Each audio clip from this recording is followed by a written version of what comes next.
안녕하세요. 문화관인 아침엔 박지은입니다. 오늘은 제가 옛 조선시대 선비가 되어서 유람을 떠나볼까 합니다. 그래서 옷도 이렇게 한번 입어봤는데요. 선비 같나요? 우리 지역에 옛 선비들의 여행 코스로 아주 뜨거운 인기를 받았던 장소가 있습니다. 그곳으로 저와 함께 가보시죠.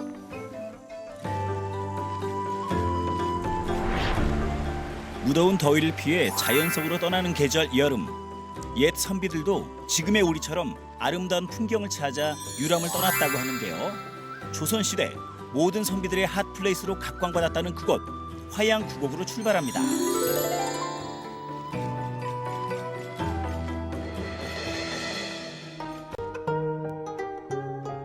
짚으로 녹음이 우거지고 맑은 물이 흐르는 이곳은 바로 오늘의 유람지 화양구곡입니다.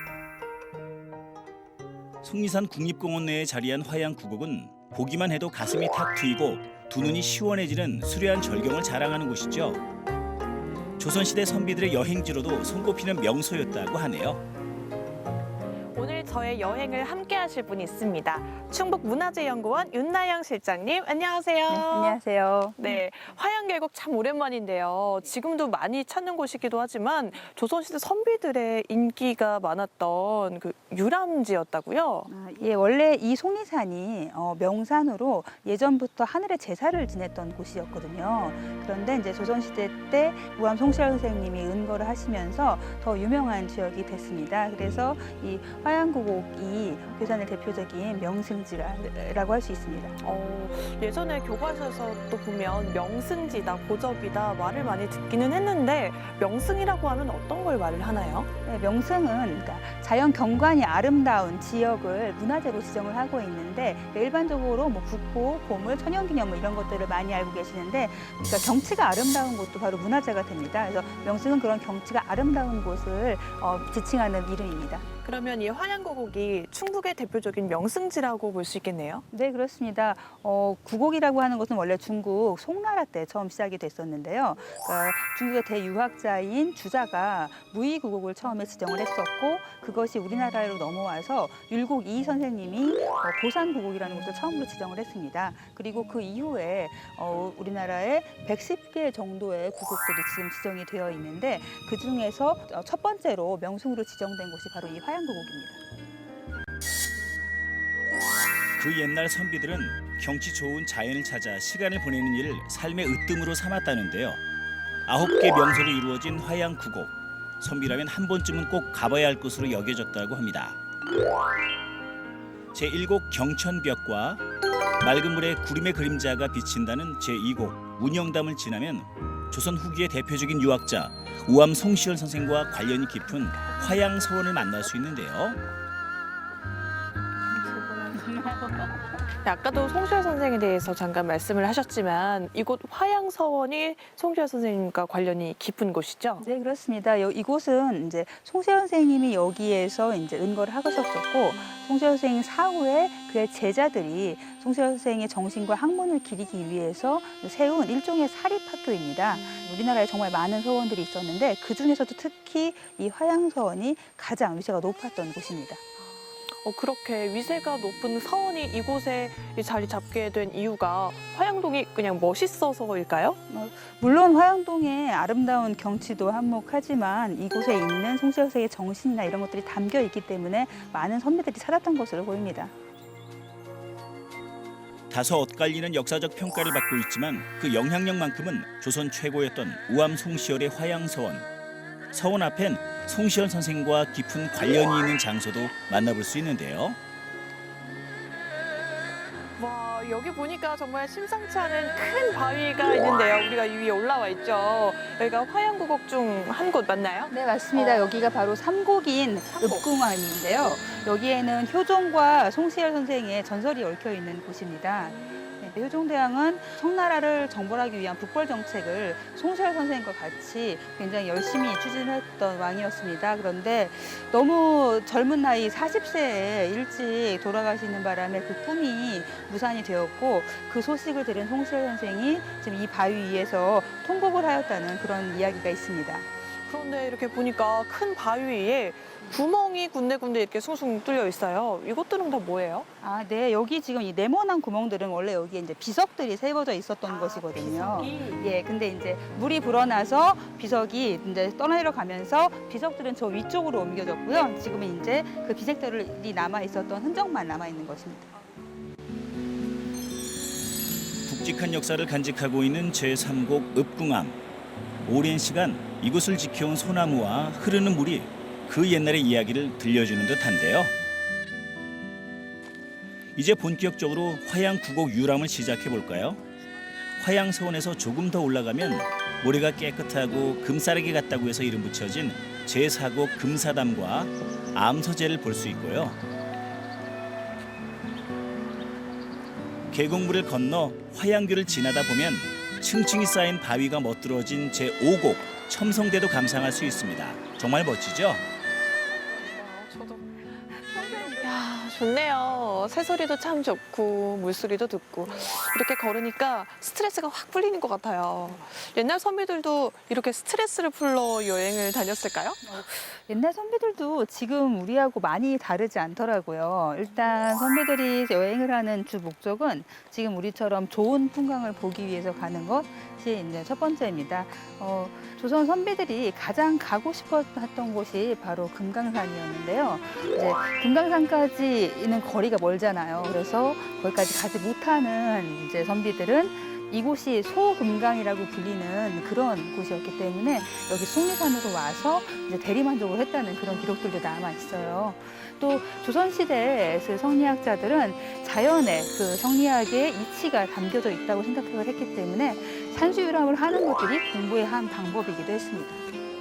시대가 이렇게 바뀌어도 여행의 목적이 크게 달라지진 않네요. 네. 근데 이제 지금과 다른 것은 지금은 여행이 뭐 하루 이틀에도 다녀올 수 있지만 당시에는 한 달 아니면 몇 달씩 가야 되는 부분이기 때문에 이동수단 때문에. 그렇죠. 그래서 그렇기 때문에 예를 들어 관직에 있는 관리 같은 경우에는 여행을 가기 위해서 그러니까 사직서를 내고 여행을 가야 되는 정도였습니다. 여행이 큰일이었네요. 그때. 그렇죠. 다음으로 구름 위에 우뚝 솟아있는 것처럼 보인다에서 이름 붙여진 제6곡 능운대를 지나면 고즈넉히 자리 잡은 사찰 하나가 나타나는데요. 여기는 절 같은데요? 아, 네, 맞습니다. 여기는 최우남이라는 남자입니다. 또 구곡 중에 하나는 아니지만 화양구곡에 오신 분들이 한번 들려보실 만한 곳입니다. 오니까 또 마음이 차분해지는 것 같아요. 이렇게 여행 오시면서 많이 걸어 다니는데 잠깐 앉아서 쉬어가면 참 좋을 것 같아요. 네. 조선 성리학의 성지에 불교 사찰이 있다는 게 조금 생소할 수도 있지만 사실은 이곳은 화양구곡과 굉장히 밀접한 연관관계가 있는 곳입니다. 화양구곡에는 지금 선조나 숙종 임금님의 어필 그리고 명나라 황제의 어필 같은 것들이 있는 귀중한 안각자도 있고 앞서서 보셨던 화양서원이나 만동묘 같은 중요 시설들도 있거든요. 그래서 이곳을 관리할 수 있는 사람들이 필요했는데 최우남에 계신 스님들이 아마 그 역할을 하셨던 것으로 보입니다. 여기 머무시는 스님들이 이제 이곳을 방문하시는 분들의 안내도 했고 또 그분들이 먹을 식사나 아니면 잠자리 같은 것들을 준비도 했고 어떨 때는 그 선비들이 타고 다니는 가마를 직접 메고 높은 언덕으로 올라가는 그런 모습들도 있거든요. 가마까지요? 네. 아니 스님들이 그러니까 선비들의 여행 가이드도 해주고 어떻게 보면은 허드렛 일도 하고 그런 거네요? 네, 맞습니다. 당시에는 이제 유교를 숭상하고 불교를 억압하던 시기였기 때문에 그런 것들이 가능했을 것 같아요. 그러니까 하물며 이 스님들이 그 여기 유람 오는 선비들 시중 드는 게 너무 힘들어서 절을 떠나는 일이 있었다고 합니다. 그것도 그런 배경이 있네요. 조선시대 선비들이 남긴 다양한 이야기들을 품고 있는 속리산의 화양구곡. 채운사를 지나 계곡의 물길을 따라 계속 올라가 봅니다. 큰 암석이 길게 뻗어있는 자태가 마치 용이 누워있는 모습과도 닮았다는 이곳은 제7곡 와룡암이고요. 태평 성대를 의미하는 청학이 둥지를 짓고 새끼를 길렀다는 제8곡 학소대까지 이 모든 곳들이 선비들의 사랑을 받았던 장소들입니다. 옛 정취에 취해 걷다 보니 어느덧 화양구곡의 9번째 명소에 다다랐는데요. 이곳이 이곳이 바로 대망의 화양 구곡 중에 구곡 맞나요? 네, 맞습니다. 마지막이죠? 예, 구곡인 파곳인데요. 파곳이란 이름은 지금 보시면 물이 흐르는 것이 마치 그 한자의 파자처럼 이렇게 구겨쳐 흘린다고 해서 파곳이란 이름이 붙었고요. 또 이 물 흐르는 모양이 마치 용의 비늘을 끼워놓은 것 같다고 해서 파곳이라고 하는데 혹은 파천이라고 부르기도 합니다. 파곳 혹은 파천. 네. 이제 여름이 오면 계곡들 많이 찾잖아요. 여기에 앉아서 놀면 정말 좋을 것 같아요. 물소리도 들리고 참 시원하고요. 조선 선비들도 그래서 여기에서 정말 많은 풍류들을 즐겼거든요. 이렇게 넓은 바위에 앉아서 시를 쓰거나 그림을 그리기도 하고 또 아니면 차를 마시기나 술을 마시기도 하고 또 악공을 데려와서 여기서 음악을 즐기기도 하고 다양한 풍류들을 여기서 즐겼었습니다. 신선들이 내려와 술을 마셨다는 전설이 있는 제9곡 파곳. 유람원 선비들은 널찍한 바위 위에 글을 쓰며 흔적을 남기거나 발목을 걷고 물놀이를 즐겼다고 하는데요. 박지훈 리포터도 조선시대 선비들의 풍류를 직접 느껴보기 위해 물 흐르는 바위 위에 앉아 시 한 수 적어봅니다. 무슨 글을 쓰나 했더니 가만 이거 뭔가 낯설지가 않은데요. 명문이네. 선비들이 이런 느낌이구만. 자, 박지은 씨 오늘 쓴 글은 혼자만 간직하는 걸로. 이렇게 저희 화양구곡 9곳을 모두 돌아봤는데요. 이렇게 되면은 유랑이 끝나는 건가요? 좀 아쉬운데요. 네, 화양구곡은 지금 저희가 구곡까지 돌아봤지만 화양구곡 말고도 또 충북에 구곡이 26곳이나 더 있습니다. 그리고 여기 가까운 곳에 선유구곡이라는 곳이 있는데요. 선유구곡. 예, 그것도 꼭 한번 가보셨으면 좋겠어요. 화양구곡은 굉장히 웅장하고 이제 좀 긴 거리에 웅장한 정치가 있다면 선유구곡은 굉장히 오밀조밀하면서도 아름다운 경치가 있기 때문에 좀 더 여성스러운 아름다움을 느끼실 수 있어서 한번 꼭 가보셨으면 좋겠습니다. 이곳이 원래 유명하기는 하지만 오늘 같이 이야기를 들으면서 돌아보니까 더 재밌었던 것 같아요. 충북문화재연구원에서 이렇게 명승을 소개하는 프로그램을 하고 있으시다고요? 네, 저희 연구원에서는 명승뿐만 아니라 지역의 문화유산을 알리기 위해서 지역 문화유산 교육 교재를 몇 개 지금 개발을 하고 있습니다. 지금 제가 들고 있는 게 지금 화양구곡을 소재로 다루는 책자인데요.